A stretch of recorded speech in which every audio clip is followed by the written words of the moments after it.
दोस्तों नमस्कार, हिंदी संगम चैनल पर आपका स्वागत है। मैं हूं कुंदन मिश्रा। दोस्तों जैसा कि आप लोग जानते हैं, इस समय हम लोग आगामी 16 व 17 फरवरी को होने वाली असिस्टेंट प्रोफेसर परीक्षा के लिए जीएस यानी समान अध्ययन से संबंधित प्रश्नों को पढ़ रहे हैं। तो इस कड़ी को आगे बढ़ाते हुए आज हम समान अध्ययन की यूनिट 5 में भारत में न्यायपालिका से संबंधित प्रश्नों को पढ़ेंगे। तो चलिए दोस्तों, देर न करते हुए शुरू करते हैं। तो आज का पहला प्रश्न है प्रश्न संख्या 1। निम्नलिखित में से कौन भारतीय संविधान का अभिरक्षक कौन है? निम्नलिखित में से कौन भारतीय संविधान का अभिरक्षक है? ऑप्शन ए भारत का राष्ट्रपति, ऑप्शन बी भारत का प्रधानमंत्री, ऑप्शन सी भारत का उच्चतम न्यायालय, ऑप्शन डी लोकसभा अध्यक्ष। आपको बताना है कि भारतीय संविधान का विरक्षक कौन है। उत्तर है ऑप्शन सी भारत का उच्चतम न्यायालय। भारतीय संविधान का विरक्षक कौन है? भारत का उच्चतम न्यायालय। अगला प्रश्न है भारत में न्यायपालिका के कितने स्तर हैं? भारत में न्यायपालिका के कितने स्तर हैं? Option A 2, option B 3, option C 4, option D 5। Bharat में न्यायपालिका के कितने स्तर हैं? उत्तर होगा ऑप्शन बी। उत्तर होगा ऑप्शन बी 3। भारत में न्यायपालिका के 3 स्तर हैं। भारत में न्यायपालिका के 3 स्तर हैं। अगला प्रश्न है भारत के उच्चतम न्यायालय को प्राप्त है। ऑप्शन ए केवल मूल क्षेत्राधिकार, ऑप्शन बी केवल परामर्श क्षेत्राधिकार, ऑप्शन सी अपीलीय और परामर्श क्षेत्राधिकार, ऑप्शन डी मूल अपीलीय और परामर्श क्षेत्राधिकार। आपको बताना है कि उच्चतम न्यायालय को इनमें से कौन सा क्षेत्राधिकार प्राप्त है। उत्तर है ऑप्शन डी। उत्तर होगा ऑप्शन डी मूल अपीलीय और परामर्श क्षेत्राधिकार। भारत के उच्चतम न्यायालय को मूल अपीलीय और परामर्श क्षेत्राधिकार तीनों प्राप्त है। अगला प्रश्न है जनहित याचिका दायर की जा सकती है। जनहित याचिका दायर की जा सकती है। ऑप्शन ए उच्चतम न्यायालय में, ऑप्शन बी सर्वोच्च न्यायालय में, ऑप्शन सी दोनों में, ऑप्शन डी इनमें से कोई कोई नहीं। तो आपको बताना है कि जनहित याचिका का किस न्यायालय में दायर की जा सकती है। उच्च न्यायालय में, सर्वोच्च न्यायालय में, या दोनों में, या इनमें से किसी में नहीं। उत्तर होगा ऑप्शन सी दोनों में। जनहित याचिका उच्च न्यायालय और सर्वोच्च न्यायालय, हाई कोर्ट और सुप्रीम कोर्ट दोनों में दायर की जा सकती है। अगला प्रश्न है भारत में उच्च न्यायालयों की संख्या कितनी है? भारत में उच्च न्यायालयों की संख्या कितनी है? Option A 20, option B 21, option C 22, option D 25। आपको बताना है कि भारत में उच्च न्यायालयों की संख्या कितनी है। उच्च न्यायालयों की संख्या कितनी है? Option A 20, option B 21, option C 22, option D 25। उत्तर होगा ऑप्शन डी 25। भारत में उच्च न्यायालयों की संख्या 25 है। भारत में उच्च न्यायालयों की संख्या 25 है। अगला प्रश्न है जनहित याचिका पीआईएल से क्या तात्पर्य है? जनहित याचिका पीआईएल से क्या तात्पर्य है?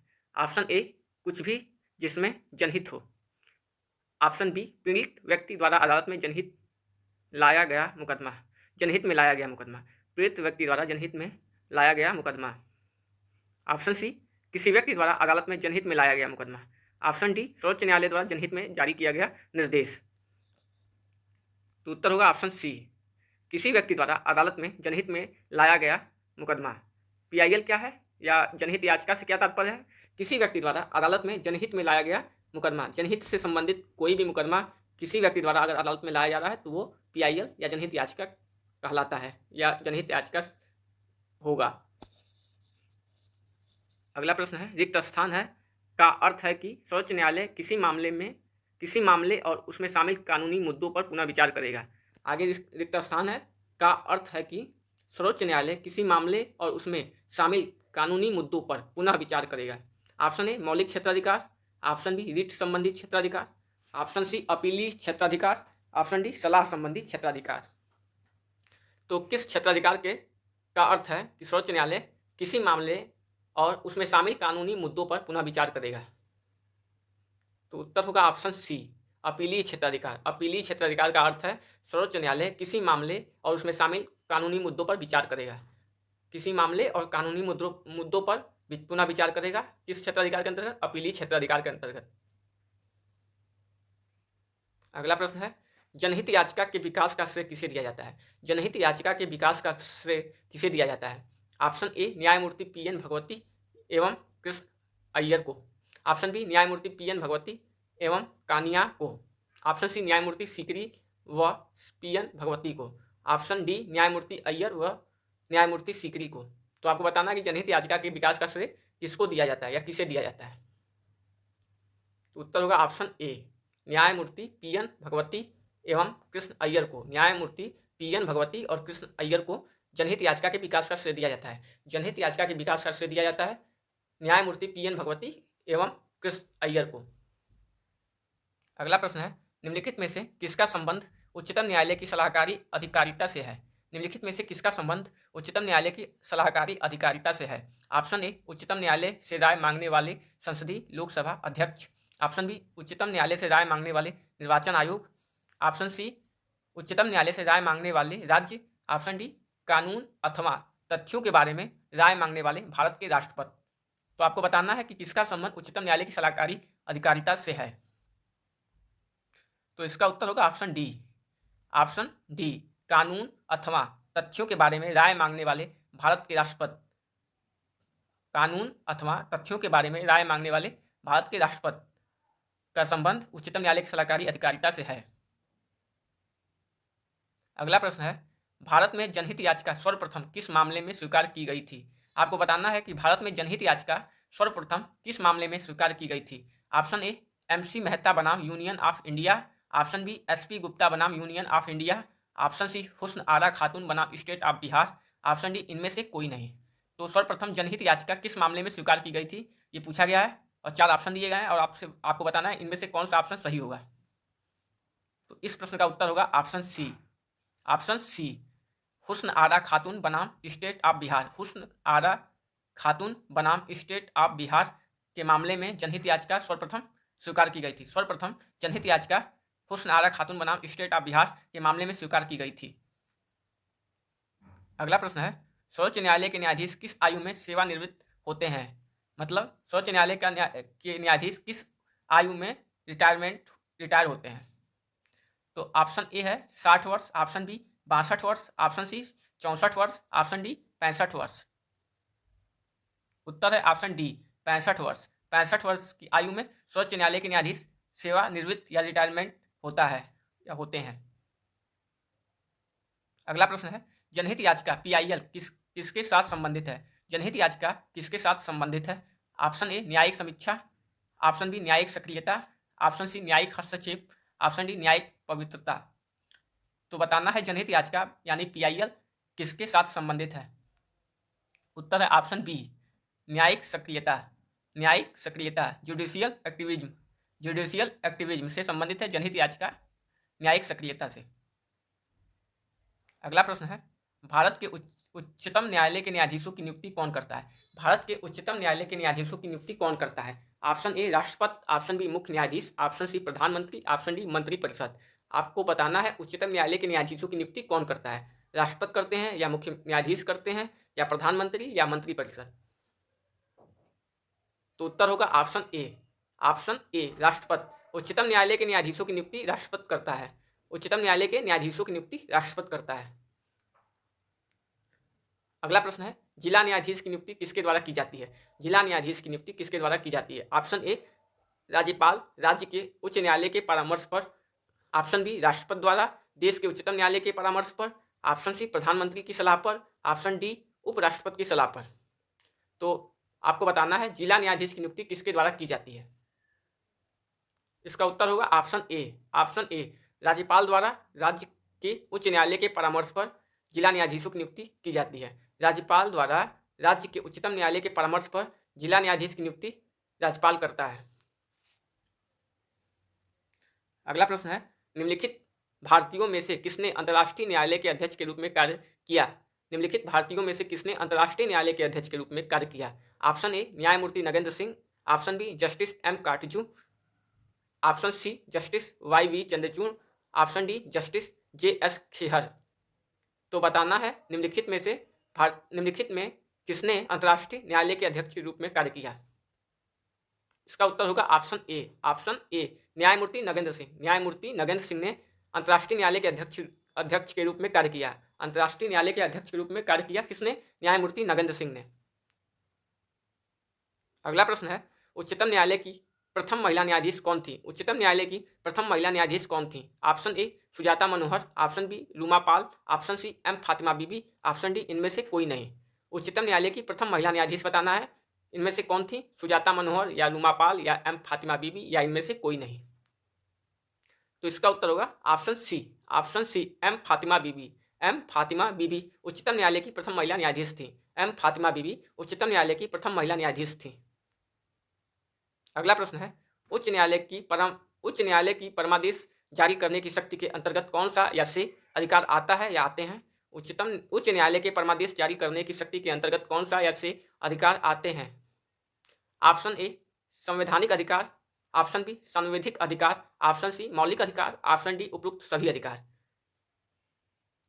तो उत्तर होगा ऑप्शन डी उपरोक्त सभी अधिकार।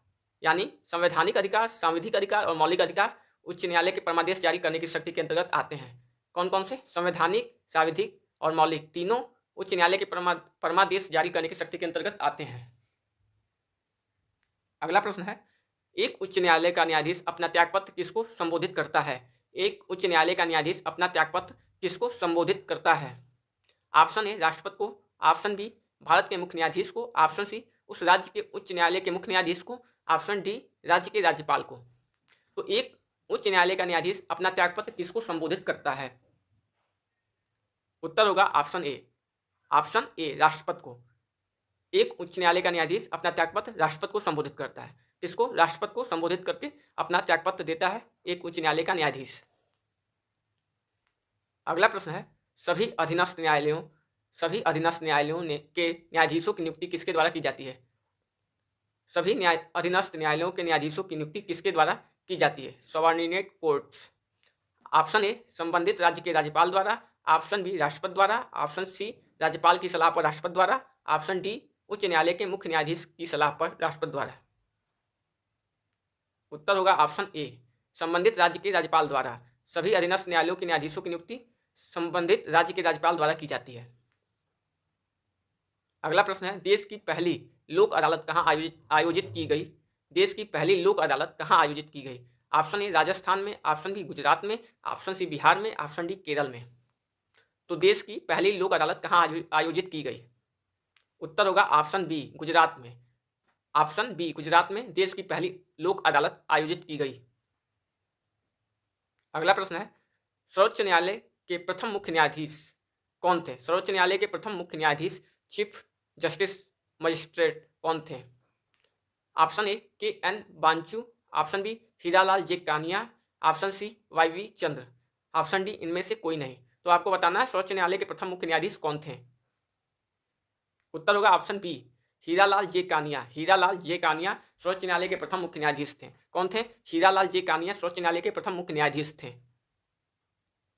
अगला प्रश्न है, विधिक सेवा प्राधिकरण अधिनियम लीगल सर्विस अथॉरिटी एक्ट कब लागू हुआ? विधिक सेवा प्राधिकरण अधिनियम या लीगल सर्विस अथॉरिटी एक्ट कब लागू हुआ? ऑप्शन ए वर्ष 1985 में, ऑप्शन बी वर्ष 1987 में, ऑप्शन सी वर्ष 1982 में, ऑप्शन डी वर्ष 1983 में। उत्तर होगा ऑप्शन बी वर्ष 1987 में। वर्ष 1987 में विधिक सेवा प्राधिकरण अधिनियम लागू हुआ। वर्ष 1987 में विधिक सेवा प्राधिकरण अधिनियम लागू हुआ। अगला प्रश्न है, राष्ट्रीय मुकदमा नीति किस वर्ष लाई गई? राष्ट्रीय मुकदमा नीति किस वर्ष लाई गई? ऑप्शन ए वर्ष 2005 में, ऑप्शन बी वर्ष 2008 में, ऑप्शन सी वर्ष 2010 में, ऑप्शन डी वर्ष 2012 में। तो आपको बताना है राष्ट्रीय मुकदमा नीति किस वर्ष लाई गई। उत्तर होगा ऑप्शन बी वर्ष 2008 में। वर्ष 2008 में राष्ट्रीय मुकदमा नीति लाई गई। वर्ष 2008 में राष्ट्रीय मुकदमा नीति लाई गई। अगला प्रश्न है, भारत के उच्चतम न्यायालय में न्यायाधीशों की संख्या में वृद्धि करने की शक्ति किसमें निहित है? आपको बताना है कि उच्चतम न्यायालय में न्यायाधीशों की संख्या की वृद्धि करने की शक्ति किसमें निहित है? ऑप्शन ए भारत के राष्ट्रपति में, ऑप्शन बी संसद में, ऑप्शन सी भारत के मुख्य न्यायमूर्ति में, ऑप्शन डी विधि आयोग में। उत्तर होगा ऑप्शन बी संसद में।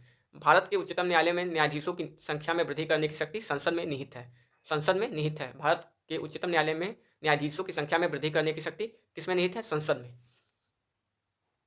अगला प्रश्न है, मूल अधिकारों का संरक्षण करना किस न्यायालय के क्षेत्राधिकार में आता है? मूल अधिकारों का संरक्षण करना किस न्यायालय के क्षेत्राधिकार में आता है? ऑप्शन ए सर्वोच्च न्यायालय, ऑप्शन बी उच्च न्यायालय, ऑप्शन सी ए तथा बी दोनों, ऑप्शन डी केवल ए।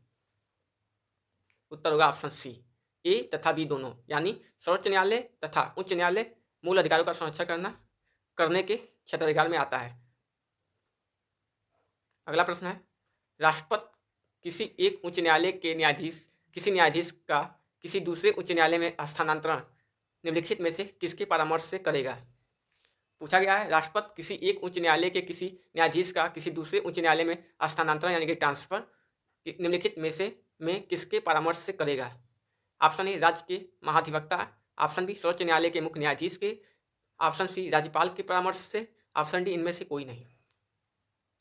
उत्तर होगा ऑप्शन बी। ऑप्शन बी सर्वोच्च न्यायालय के मुख्य न्यायाधीश के परामर्श से राष्ट्रपति किसी उच्च न्यायालय के किसी न्यायाधीश का दूसरे उच्च न्यायालय में स्थानांतरण करेगा, सर्वोच्च न्यायालय के मुख्य न्यायाधीश के परामर्श से। तो दोस्तों, आज की प्रश्नोत्तरी यही समाप्त हुई। मिलते हैं अगले वीडियो में नए प्रश्नों के साथ। तब तक के लिए धन्यवाद। और ये वीडियो अपने दोस्तों मित्रों के साथ भी शेयर करें ताकि उन्हें भी इस वीडियो का लाभ मिल सके।